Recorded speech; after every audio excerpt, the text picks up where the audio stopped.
Emmy, Chase, thank you so much for joining us on the Geekcentric podcast. It is such an honor to be talking to both of you. Congratulations on the show. I'm sure you've been hearing it all day, especially with the finale being as epic as it was. Kind of want to start there with sort of the fan reaction, the week to week conversations that engaged fans on such a huge level. How have you guys felt from kind of following that excitement and that passion week to week? Well, I mean, I actually really love the weekly release format. I've never really been a big binge watch kind of person. I've Hmm. binged things. Hmm. Don't get me wrong, if it's there and I've got time, but I like to let things marinate. And even in those situations, whenever an entire season of something is uploaded, I'll maybe watch two and I'll step away for some days, and I'll come back and once I've had the ample time to kind of absorb it and things like that. And but no, we've been making this show for 3 years by the time that the show aired. Hmm. So we're working in that vacuum. And we've seen these episodes a million times over, maybe not so much final animation as it appears on screen, but going back into animatic format and things of that nature. But it's always very rewarding whenever let's say you fought for a moment or you're like, this is gonna be dope. And then fans love it, Yeah. So we've seen a lot of that happen on both of our teams from a lot of contributions from our team members as far as just things that they fought for. They wanted to include their own like personal embellishments because of their fandom for this particular character, and then to have everybody kind of embrace those moments. There's nothing like it. It's very surreal. I'll give you Hmm. that. And but I wouldn't trade it for anything. I'm just happy that everybody is happy because we enjoyed making the show. That's awesome. I mean, how about for yourself? Yeah, yeah. You know what? All the same. I mean, this whole crew, including ourselves, we're huge fans of the X-Men. Mhm. And, from the comics to the original animated series to even the movies, it's just, I think we got nervous. We were like, I hope we're doing this right. I hope we're bringing them justice. I hope people like it as much as we do. Because, like Jay said, we were working in a vacuum for kind of 3 years. And so seeing each episode come out and then getting everybody's reactions and excitement each week was really rewarding, but it also just let us kind of know, like, all right, maybe we're doing something right here, you Yeah. know? Yeah. Yeah. It would be a huge like sense of validation to hear because that's how I felt. I'm like, the team must just be freaking out at how much people are just validating every decision that was made that went into making this such a huge success from episode to episode. And with that comes a lot of consistency. And given the fact that two directors, you directed the entire season together, it's like you mentioned, you had teams, but there must have been a strong sense of cohesive, collaborative nature between the two of you and your teams to ensure, the tone was there, the character development, even the way the storylines really come across and tie in towards this finale. What did that workflow look like? What did that communication look like? Well, I mean, it was easy because as soon as Emmett came on board, we were sharing the same language and we were fans of the same stuff. So it Mhm. was like a shorthand. And I know, there's no show that starts off the way that they initially envisioned it to the way that it ends up. Because Mhm. it always kind of transforms into its own thing. But from the onset, I think we were just like, look, this is what we want to make. This is what we're fans of. This is the era of animation we want to emulate that takes place kind of around that same time period, but leans more into like more of a like cinematic kind of staging.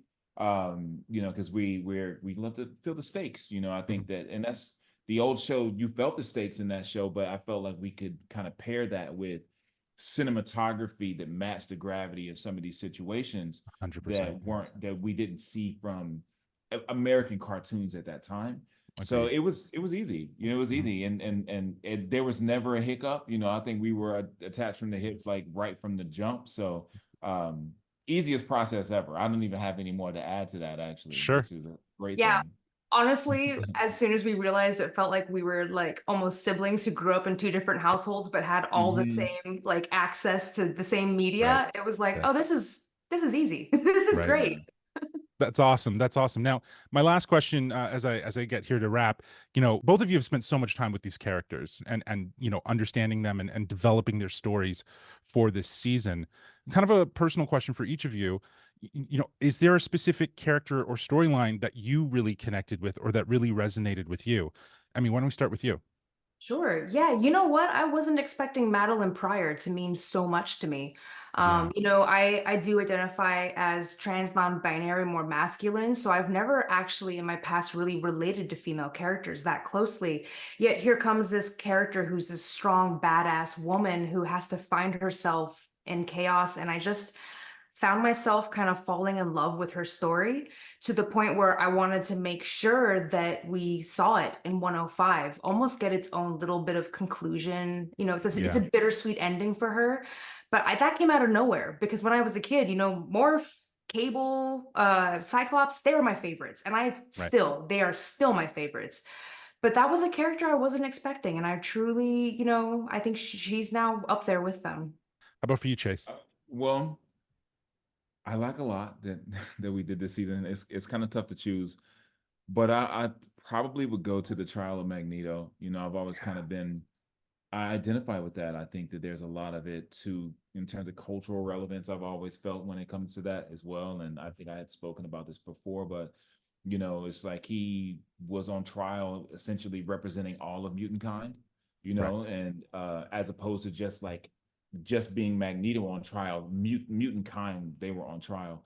And I thought that it was interesting, just to see, and it had some of his lines as well. Just, like he's like, oh, you play by the rules and still they come for you, and then on top of him taking them up to the upper atmosphere and being like, look, I'm trying to be nice to you. Like I'm Yes. trying my best.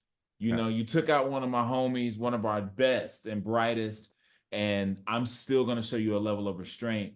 Um, but also too, I mean, that the heartbreak that he had to feel in terms of like imposing himself in that moment. He sheds a single tear for Storm before turning and facing them and essentially, winning independence for the nation of Genosha. I thought it was great, and it was a great way to a great segue coming out of episode 1, which was there to remind the audience like this is X-Men. We got Sentinels, all that kind of stuff that you remember, into like heavy hitting social commentary, which is Yeah. very relevant today. Oh yeah.